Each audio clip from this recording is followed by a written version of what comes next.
महाकाली, ये कैसी शक्ति है जिसमें सारी ब्रह्मांड के देवी देवताओं ने महाकाली को पृथ्वी पर मनुष्य की रक्षा करने के लिए भेजा है। लेकिन कुछ मनुष्य गलत है। ऐसा गलत है कि इसकी हरकत देखकर कुत्ते ने भी कहा, हे प्रभु, मुझे मनुष्य अवतार मत दीजिए। मनुष्य इतना गिरा हुआ है, मैं नहीं देखा है। सारे ब्रह्मांड की देवी देवताओं कुत्ते की बात को गौर से सुनने लगी कि मनुष्य अवतार सर्वश्रेष्ठ माना गया है।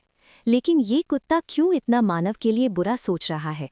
इस कहानी को देखने के लिए हमारे चैनल को सब्सक्राइब कीजिए और वीडियो को ज़्यादा से ज़्यादा शेयर कीजिए और अच्छा लगे किसी भक्तों को भेजिए और कहानी आगे सुनिए।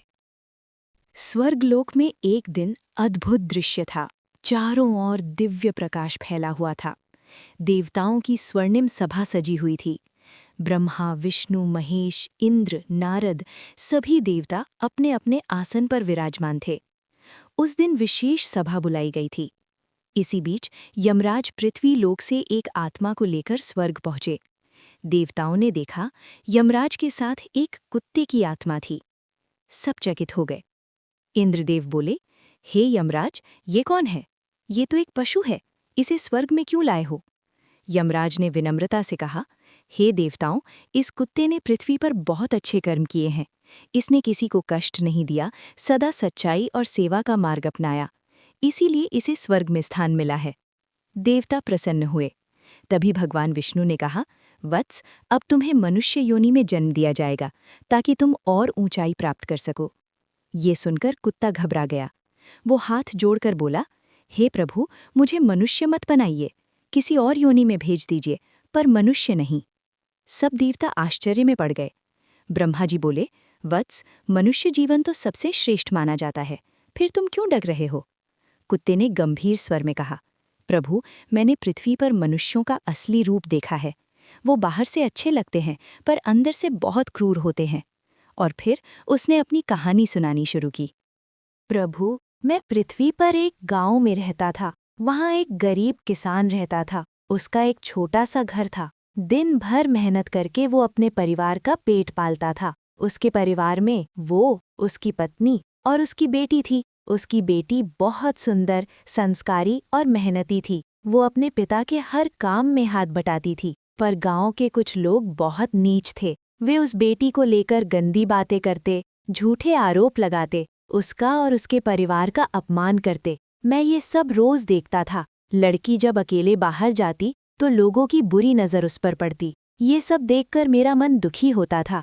ओम पाखंडी पंडित का षड्यंत्र। एक दिन किसान ने सोचा, मेरी बेटी का विवाह कर दूं ताकि उसकी जिंदगी सुरक्षित हो जाए। वो एक पंडित के पास गया, लेकिन वो पंडित पाखंडी और दुष्ट था। उसकी नज़र लड़की पर थी। उसने मन ही मन सोचा, इसे किसी तरह अपने जाल में फंसाना है। उसने झूठी कुंडली बनाकर कहा, आपकी बेटी की कुंडली में भयंकर दोष है, जिससे इसका विवाह नहीं हो सकता। किसान घबरा गया। कोई उपाय बताइए महाराज। पंडित बोला, एक विशेष उपाय है। आप अपनी बेटी को एक संदूक में सुलाकर नदी में बहा दीजिए। अगर वो बची रही तो उसका भाग्य बदल जाएगा। किसान भोला था, उसे विश्वास हो गया, लेकिन वो नहीं जानता था कि ये एक षड्यंत्र है, माँ काली की कृपा। वो किसान माँ काली का सच्चा भक्त था, रोज पूजा करता था। माँ काली सब देख रही थीं। वो सही समय की प्रतीक्षा कर रही थीं।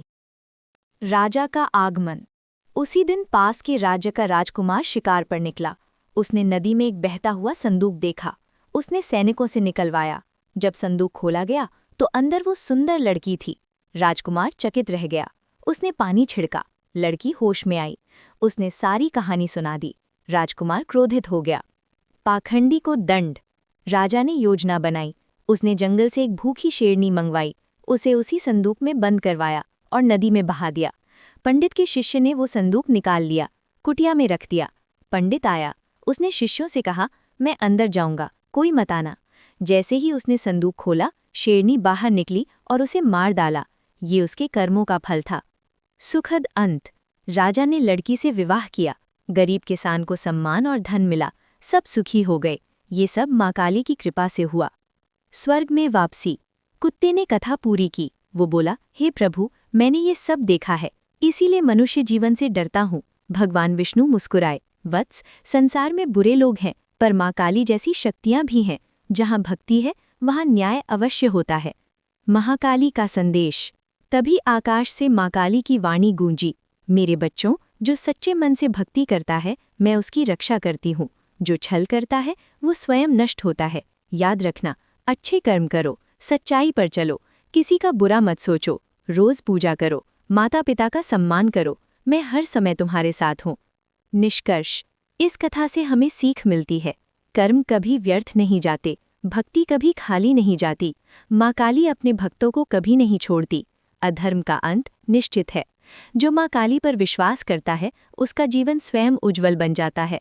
जय माँ काली, जय धर्म, जय सत्य, जय न्याय।